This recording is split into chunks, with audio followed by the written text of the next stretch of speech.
Hey everyone, so Corsair have two new coolers coming out. The H100i Platinum, which is $124.99, and the H115i Platinum, which is $139.99 GBP in the UK. Now at first glance, it does look like you've got just RGB added on to the older coolers. But if you delve a little bit deeper,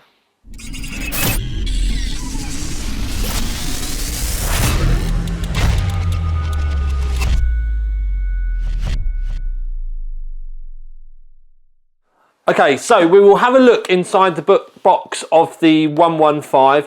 Obviously, the only differences are, in reality, the fan sizes in the radiator. But all the aesthetics and accessories and all that sort of stuff that you're going to get inside are the same. So we'll bust it open. It's all fairly familiar Corsair territory. One of the things I will say straight away, and it was something because we're actually testing the H100 while I'm filming this, and it's the Corsair logo on the side of the radiator. It's like a sticker, but I really like it. Anyway, so your two fans, don't forget these are the 140 fans. They are MLs, but with the H100 version, they're obviously 120mm. These are 140mm. You can see you've got the little rubber tabs in the side to keep them the vibrations down. It's quite hard rubber though. It's not like particularly soft, but it's going to stop the plastic being able to vibrate. On the actual connection side, you can see that you've got the Corsair specific clip. Now this does the RGB, and then you've got your PWM fan as well, and I'll show you where the fans clip into.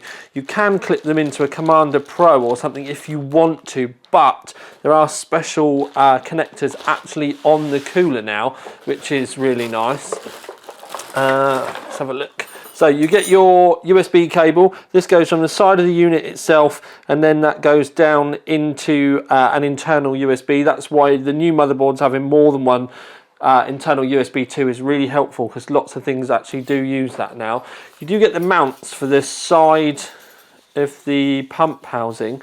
Now I know already that we've got mounts in here for the normal Intel sockets that we would be used to, but then we've also got both of the AMD platforms catered for as well. So there is, I'm ripping it apart, this is the one for AM4 and AM3 and all of that sort of stuff, and this is the one, if you have a look at it, this does do Threadripper as well. So it does all of that, all of the main Intel ones and everything as well. Lots and lots of connectivity options.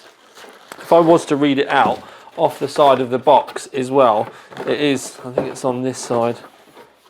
So what we can see here is it's compatible with LJ1150, so 1150, 1155, 1156, 1366, 2011, 2011-3, 2066, AM2, AM3, AM4, FM1, FM2 and TR4. So pretty much everything that you could possibly want to throw at it or connect it to, it can do. What I was saying about the sticker on the side, I think that is a really lovely, classy touch, because it's just very understated and very clean. And there you go. Right, and then the pump itself, it does come with pre-fitted thermal paste. When we test it, we will be removing this and using MX4. That's just so that the thermal paste is the same across all of our testing, and we've always done it. There's nothing particularly wrong with that. You don't have to take it out. It's just something some of us do. So what we can see from this is you've got two fan headers. You've got your power for the SATA here. You can connect this to a fan header on the board if you want. This is just so that you can read the RPM with normal fan monitoring software, the pump RPM that is. But in the IQ software, you can monitor the pump speed anyway. And then you do get the two headers here for the RGB side on the fans. And that all comes out of the top of the pump, where it should do. The only thing I don't like with these newer ones is the USB connector is round here.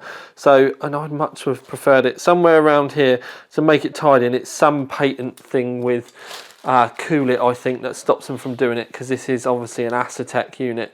But that's the only thing that I'm really finicky about. Now, there is lighting around the bottom of the unit here and around this top section, and where the fans are RGB, they're addressable as well. So there's lots and lots of that we're going to need to look at in a second. The braid on it looks all really nice. It's really nice soft braid as well, and even though I'm banging it around and like being really abusive with it, it's not trying to fray or anything, so that does all feel really nice. Don't forget, the only difference really is like radiator size and fan size. With the other unit, all the accessories and everything are the same. Okay then, peeps, so we're going to get a bit of a story going on, but I'll give you a bit of background with the test rig. When the graph pops up, you'll see that it's only using a 6700K. And you might be wondering, but it's actually one of the last of the CPUs that was actually still soldered, so that you don't get that limit of the thermal paste. Now, I know that's an older CPU, but then what it does mean is with the meat and the heat that we can get out of it, it means that we can actually have a fairly decent graph. And I've obviously been working on this graph for a while. We used to test at 4.6 and with an undervolt as well, but coolers have got so good now, especially with this level and how much these are going to cost. I've just run the 4.7 gigahertz at 1.3 volts. So there's a 1.35 volts, sorry. So there is a big kind of, there's a lot of heat for them to work on. A lot of the heatsink manufacturers, and Corsair included, normally ask us to run them on 2011 processors because they're soldered and you can put an awful lot more heat into them. So that's why we've kind of stayed with the old rig for now, but we are exploring options, whether we might go on to newer processors, maybe look at some Ryzen sort of stuff. But again, it does get very complicated. I'm not going to bore you with it today. So, graph, bosh. Oh my God, I was like, that's not right. Now with these, they do say that they've got a wider surface area, or more surface area going on with the radiators themselves, so that you get better performance there. They've also got a completely different cold plate, which they spoke to us about. That triggered something in my head when I was reading through the reviewer's guide. But the temperatures in that graph were just... That graph, hang on, no, that graph, yeah, that graph, point at the shelves, Tom, that graph. So the temperatures, I was like, that's what's going on, literally what's going on. Because I was straight away, like you, I'm going, it can't be a H150, that's a 360mm rad, what's going on? So I literally, what I ended up doing was retesting the H150 to find out what was going on. But then I did find out what was going on, but not in the meantime, and this is the really juicy bit, this is the bit that I'm going to love telling you. In the meantime, I contacted Corsair because I was like, I'm not sure what's going on, but these look pretty good. And what they ended up telling me, which isn't in the reviewer's guide, and I can literally show you the difference, because I'm not being funny, they look on the top of the pumps, they look the same. I'm going to do some sexy B-roll, but the tops, they look the same. But this is the old H150, would have been the same as the in the graphs, the Pros. So that is the base plate of the Pros. But then when you bring up the Platinums, the new ones, you can see it's completely different. And this is why we're going to get to juicy bits right now. We're going to get to juicy bits because what I found out is the old Pros, including the H150, are made by Asetek, or that's the third party. These, the Platinums, are back with Coolit.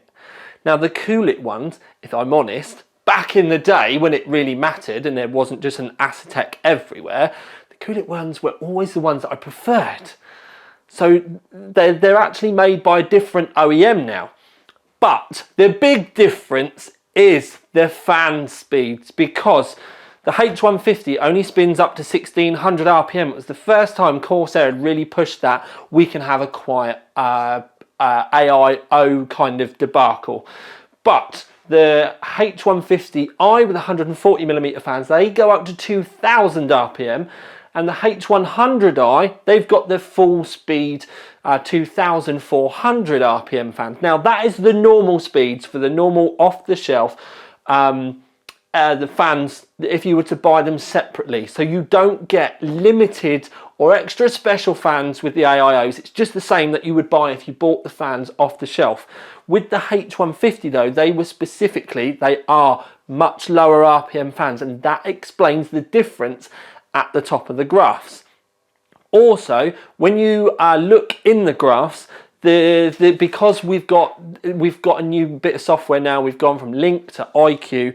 When you look at performance with the old Pros, that's the same as Extreme with the RGB Platinums. So we've kept the name differences there because when they were tested and that was done, that was how they were worded, but that's the difference. So basically Pro and Performance are pretty much the same sort of thing. But with with Performance and Extreme, it's very rare that you end up getting absolute full speed. So that's why we have always done a dedicated 100% fan speed run, which does explain the top of the graphs. Now, before the people in the comments go absolutely nuts, chill your boots, because really, in the grand scheme of things, 100% fan speeds is going to be the only sort of thing that you're going to be doing when you're benchmarking and stuff like that. It's not something that you're personally going to end up running on a long-term basis. So what I would suggest you do is you look in the graphs at the quiet and then the balanced modes, because that's what you're probably going to end up looking at long term. And there's about 2 degrees between, and I'm just kind of comparing the new Corsairs with the old Corsairs. There's about 2 degrees between them. So there's been a fairly decent move forward. Now, normally when you add RGB onto stuff, it ends up costing a lot of money. Now, the H115i, I had a look on Overclockers today, is about £5 more expensive than the old Pro version, and it's about £10 more expensive with the H100.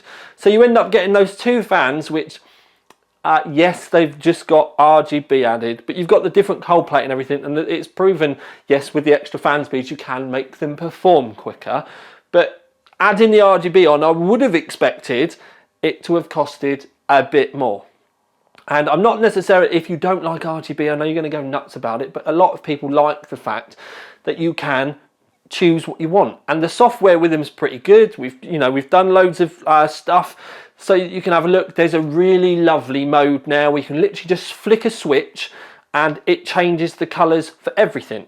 But also, to appease the gods out there, there's a button where you can turn them off completely as well. But the fact that you've actually got a switch where if you've got more than one Corsair product and you can literally just change the colours for everything to a single colour, that's brilliant. And then there's loads of extra fan modes, and you can have them all dancing, and your keyboard will link in with it as well. Although when I was doing the B-roll filming, you'll see the change that there's a rainbow bit, and that was because there was a rainbow profile open in the background, and that was my fault at the end of the day. But that you can do an awful lot with them, and it all links in, which is kind of nice. The MSI motherboards as well do have the Corsair RGB header on the board as well, so you can plug that in, and then they all link up, and the motherboard all joins in with the party as well. So that's something to keep in mind if you're looking at something for the whole ecosystem. So the performance is pretty good, and that's me comparing quiet mode to quiet mode between their own ones. You can pick between the graphs with those coolers that are in there. They're the coolers, the ones that are in there are the ones that pass the 4.7 gigahertz test. And what we normally say is 80 degrees is a cut-off. So there's plenty of, there's an awful lot in there when you think about it. If it doesn't say a fan speed, it's just because they don't come with any adjusters or anything like that. So we just run it at 100%, because at the end of the day, if it's at 100%, if you turn the fan speed down, then the temperatures will go up. Do you know what I mean? You can work it out for yourself. It's really not a difficult thing to comprehend. So, little bit of extra money, but you get I'm going to say better performance because the cold plate and the pump is genuine. It has made a difference. And then you also get the RGB option should you want it. Now, if you don't want RGB and you just want to go a single color, you obviously can do. So that's not necessarily a bad thing. And you've obviously got the off switch. If you're still hell-bent that you don't want RGB, then you can try and pick up one of the other ones relatively soon. You know, before because obviously the old one's going to be about. And anyway, long and short of it is, I actually really like them. I was properly perplexed about why they were performing so much better to start off with, and I'm actually kind of happy I managed to work it out. And yes, I should have realised, but it wasn't until I put the H150 back on and I had it on 100% fans, I was like, oh, duh, and I remembered. So that's the difference. That explains the top of the graphs. But having these tested now on this also is going to make things more interesting because I've got a few other coolers in the background that I do need to get testing as well. But the new Corsair Platinum coolers, nice one boys, performance award.